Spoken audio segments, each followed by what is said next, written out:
Hello बच्चों, कैसे हैं आप सब। मैं नुसरत जहां और स्वागत करती हूं आपका एम स्टडी सॉल्यूशंस पर। बच्चों, आज हम स्टार्ट करने वाले हैं चैप्टर नंबर 10।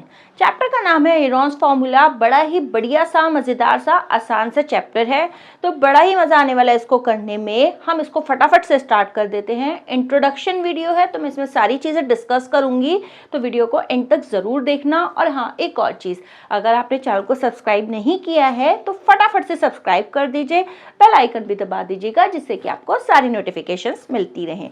तो चलो बिना टाइम वेस्ट किए फटाफट से स्टार्ट करते हैं। अब आप सोच रहे होंगे कि हेरोन्स फॉर्मूला आखिर है क्या। हम भाई 8 तक पढ़कर आए हैं, वहां पर तो हमने ऐसा कोई नाम नहीं सुना। ये एकदम से कहां से आ गया भाई, एकदम से ये क्या नई चीज आ गई, क्या यूज है इसका, ये कहां से आया, क्या इसका इस्तेमाल किया जाएगा, यही सब चीजें आप सोच रहे हैं, है ना। तो इसका इस्तेमाल जो होता है एरिया ऑफ ट्राइंगल निकालने के लिए होता है। एरिया ऑफ ट्राइंगल निकालने के लिए हम हेरोन्स फॉर्मूला का यूज करते हैं। अब आप सोचेंगे भाई एरिया ऑफ ट्राइंगल निकालने के लिए तो हमारे पास ऑलरेडी एक फॉर्मूला है ना।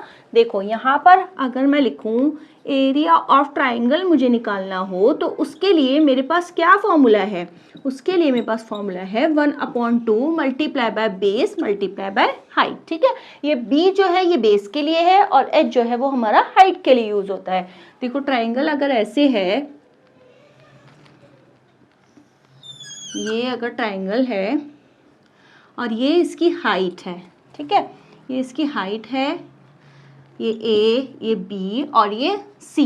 ठीक है, हमें भाई बेस गिवन है, मान लो यहाँ पर हमें 6 गिवन है और यहाँ पर ये 3 गिवन है, तो हम बड़ी आसानी से 1/2 बेस मल्टीप्लाई बाय हाइट लगाएंगे और इसका एरिया निकाल लेंगे, है ना। हमारा फॉर्मूला तो ये होता था। अब ये हेरोन्स फॉर्मूला का क्या यूज है। हेरोन्स फॉर्मूला जब यूज होता है जब हमारे पास बेस और हाइट गिवन नहीं होती, तब हम हेरोन्स फॉर्मूला का इस्तेमाल करते हैं। अब इसका फॉर्मूला क्या है, इसका फॉर्मूला है भाई s minus a, s minus b और s माइनस c। ठीक है, अब a, b और c ये तो हो गई भाई इनकी साइड्स, a, b और c। मतलब a एक साइड हो गई, b जो है दूसरी साइड और c जो है वो हमारी तीसरी साइड हो गई ट्राइंगल की। लेकिन s क्या है, अब देखो s है हमारा सेमी पेरीमीटर। s क्या है हमारा, s होता है हमारा सेमी पेरीमीटर। सेमी पेरीमीटर का मतलब होता है कि पेरीमीटर का आधा, ठीक है, half of perimeter. Semi perimeter का मतलब हाफ ऑफ पेरीमीटर। ठीक है, अब पेरीमीटर क्या होता है, पेरीमीटर होता है हमारा a प्लस बी प्लस सी। ठीक है, तीनों साइड्स को प्लस करते हैं तभी तो हमारा पेरीमीटर आता है ना। मैं इस साइड को प्लस करूंगी, इसको करूंगी, इसको करूंगी, तभी तो मेरा पेरीमीटर आएगा। तो अगर मुझे पेरीमीटर निकालना है तो मैं इन तीनों को प्लस करती हूँ, लेकिन यहाँ मुझे फॉर्मूला में s गिवन है यानी कि सेमी पेरीमीटर निकालना है, तो उसके लिए मैं क्या करूंगी, a plus B plus C divided by 2। ठीक है, मैं इन तीनों साइड्स को प्लस करूंगी और 2 से डिवाइड कर दूंगी। देखो पूरे चैप्टर में बस यही है, यही फॉर्मूला यूज होना है, कोई और फॉर्मूला बिल्कुल भी यूज नहीं होगा, सिर्फ यही यूज होना है। लेकिन प्रॉब्लम क्या है, यहाँ पर रूट लगा हुआ है, तो रूट लगने की वजह से कैलकुलेशन मिस्टेक्स होने के चांसेस बहुत ज़्यादा हो जाते हैं। तो अपनी कैलकुलेशंस बहुत स्ट्रॉन्ग करनी है, बहुत ही ध्यान से क्वेश्चन को करना है। यही सारी चीज़ें, यही सारे क्वेश्चन, इसी तरह के क्वेश्चन हम इस चैप्टर में करने वाले हैं। तो ये हो गया हमारा semi perimeter is equals to 1/2 multiply by perimeter, यानी कि पेरीमीटर का हाफ हम करेंगे तो वो हमारा s हो जाएगा। फॉर्मूला में यहाँ पर s माइनस a यानी कि जो हमारा सेमी पेरीमीटर आया है उसमें से a माइनस कर दें, फिर b माइनस कर दें, फिर c माइनस कर दें। इस फॉर्मूले में हम रखेंगे वैल्यूज और हमारा आंसर आ जाएगा। किस तरह के क्वेश्चन आएंगे, किस तरह से हम उसको करेंगे वो अब हम कर लेते हैं। तो बच्चों यहाँ मैंने ट्राइंगल की 3 साइड्स लिख ली हैं। a 40 मीटर है, b 24 मीटर है और c 32 मीटर है। ठीक है, ये ट्राइंगल बना हुआ है। अब हमें इसमें एरिया ऑफ ट्राइंगल निकालना है। हम लगाते हैं इसमें हेरोन्स फॉर्मूला। ठीक है, हेरोन्स फॉर्मूला क्या था भाई हमारा, under the root s minus a, s minus b और s माइनस c। लेकिन उसके लिए s चाहिए। s का मतलब क्या बताया था मैंने, सेमी पेरीमीटर। सेमी पेरीमीटर का मतलब भाई 32 प्लस 24 प्लस 40, और उसको डिवाइड कैसे करना है, 2 से करना है। ठीक है, अब इसमें प्लस कर लो 32 24, ये हो गया आपका 6, 4 और 2 6, 6 और 3 9, ठीक है, अपॉन में 2, इसको कट कर लेंगे, 2 4 ज़ा 8, 2 8 ज़ा 16, ये हो गया हमारा 48। तो s कितना आ गया बच्चों हमारा 48। चलो भाई इस फॉर्मूला में रख देते हैं हम यहाँ पर 48, 48 माइनस a कितना है हमारा 40, ठीक। उसके बाद 48 माइनस b कितना है 24 है। उसके बाद s माइनस c यानी कि 48 माइनस 32, ठीक। अब इनको माइनस करते हैं, 48 इसमें से इसको माइनस किया तो 8 आया, यहाँ पर ये आ जाएगा 24, यहाँ पर आ जाएगा ये 6 और 1 16, ठीक है। अब देखो, अब दो तरीके हैं, या तो आप इन सबको आपस में मल्टीप्लाई कर लो, देखो इनके बीच में कोई साइन नहीं है यानी कि आपस में मल्टीप्लाई हो रहे हैं, या तो आप इन सबको मल्टीप्लाई कर सकते हैं, या फिर एक इजीएस्ट वे ये है कि आप इन सबके प्राइम फैक्टराइजेशन करके फैक्टर्स निकाल लो, ठीक है। उससे ये आसान हो जाएगा, क्योंकि जब मल्टीप्लाई करोगे ना तो इसमें बहुत बड़ा नंबर आ जाएगा और उसका स्क्वायर रूट निकालना मुश्किल हो जाएगा। तो हम इसके पहले प्राइम फैक्टराइजेशन कर लेते हैं। देखो 2 का तो मुझे पता है भाई, 8 का तो मुझे पता है कि 2 मल्टीप्लाई बाय 2 होगा। यहाँ पे 48 का करते हैं, 2 2 ज़ा 4, 24, 12, 6 और ये हो गया ये देखो मैंने यहाँ पे भी 6 लिख दिया, 3 और ये आ गया 3, 2 2 ज़ा 4, 2 4 ज़ा 8 और ये 12 पे गया, फिर 6 पे गया, फिर 3 पे गया, ठीक है। उसके बाद 8 के मुझे पता है 48 की क्या फैक्टर्स आए भाई, 2 multiply by 2 multiply by 2 multiply by 2, 4 times है ना 2, ठीक है, मल्टीप्लाई बाय 3।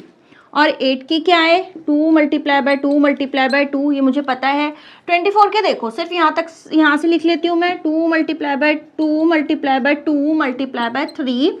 उसके बाद मैं इसको हटा देती हूँ, थोड़ा सा स्पेस मिल जाएगा मुझे, ठीक है, ये हो गया। उसके बाद इसको थोड़ा सा बड़ा कर लो, देखो कहाँ जा रही लाइन, ठीक है। उसके बाद मैंने 24 तक के तो लिख लिया था, 16 के क्या होंगे, 16 के होंगे 2 multiply by 2 multiply by 2 multiply by 2। इन सब के हम प्राइम फैक्टराइजेशन करके देख रहे हैं। चलो मैं 16 के करके दिखा देती हूँ, कभी आप कंफ्यूज हो जाए, एक एक चीज़ आपको क्लियर होनी चाहिए, सब कुछ समझ में आना चाहिए, ठीक है। ये हो गए। अब क्या करेंगे, ये हमने सबके फैक्टर्स लिख लिए हैं, अब हम बनाएंगे इनके पेयर्स। देखो इन दो का एक बाहर आ गया भाई, ठीक है, इन दोनों के पेयर में से एक 2 बाहर आया, इसमें से एक 2 बाहर आया। अब इस 3 को रहने देते हैं, इसमें से एक 2 बाहर आया, इसमें से एक 2 बाहर आया, इसमें से एक 2 बाहर आया। अब ये वाला 3 और ये वाला 3 इन दोनों का पेयर बन रहा है, वो लिख लेते हैं, ये भी हो गया है। इसमें से एक 2 बाहर आया और इसमें से भी एक 2 बाहर आया, ठीक है, ये हो गया। अब ये देखो जब हम पेयर्स बना लेंगे ना तो इसका रूट हट जाएगा, ठीक है। पेयर्स बनाने का मतलब ही यही है कि हम इसमें से स्क्वायर रूट हटा रहे हैं, ये हटा दिया। कई बच्चे क्या गलती करते हैं, ये लिखने के बाद भी स्क्वायर रूट लगाते रहते हैं, तो आपको ये ध्यान रखना है, पेयर बनाने का मतलब ही यही है कि हमें इसको स्क्वायर रूट हटाना है, इसीलिए हम पेयर्स बना रहे हैं, ठीक है। चलो भाई इसको मल्टीप्लाई करते हैं, 2 2 ज़ा 4, या चलो इधर से करते हैं, 2 2 ज़ा 4, 4 2 ज़ा 8, 8 2 ज़ा 16, 16 2 ज़ा 32, ठीक।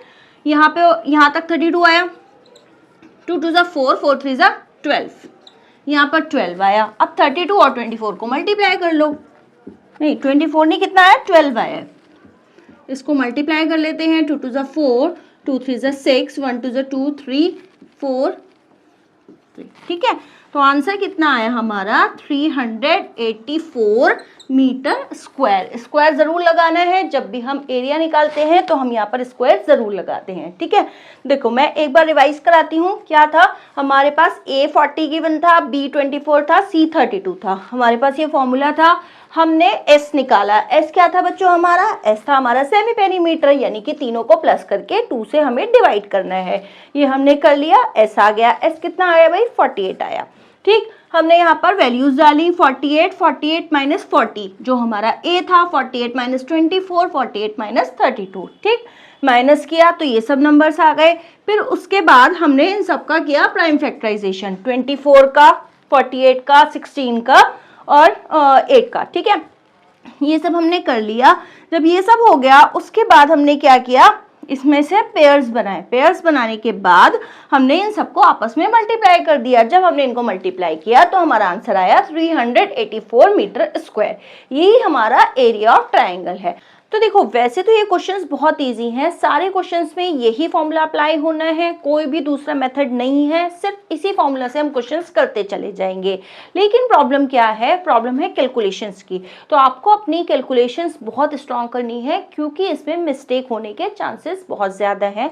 बहुत ज़्यादा प्रैक्टिस करनी है क्वेश्चंस की। हम बार बार प्रैक्टिस करते हैं ना तो हमारी कैलकुलेशन अपने आप ही अच्छी हो जाती है। तो अगली वीडियो में मैं आपके इस चैप्टर के एग्जाम्पल्स लेकर आऊँगी आपके लिए। उसके बाद हम करेंगे चैप्टर की प्रैक्टिस एक्सरसाइज, ठीक है। तो हम जैसे जैसे क्वेश्चंस को करते जाएंगे वैसे वैसे हमें चीज़ें आसान लगने लगेंगी। तो वैसे ही बहुत आसान है, तो आपको बड़े आसानी से ये सारी चीज़ें क्लियर हो जाएंगी। अब आपको क्या करना है, एक तो आपको चैनल को सब्सक्राइब कर देना है और अगर वीडियो अच्छी लगी हो तो लाइक एंड शेयर ज़रूर कर दीजिएगा। मिलते हैं अगले वीडियो में, तब तक के लिए बाय।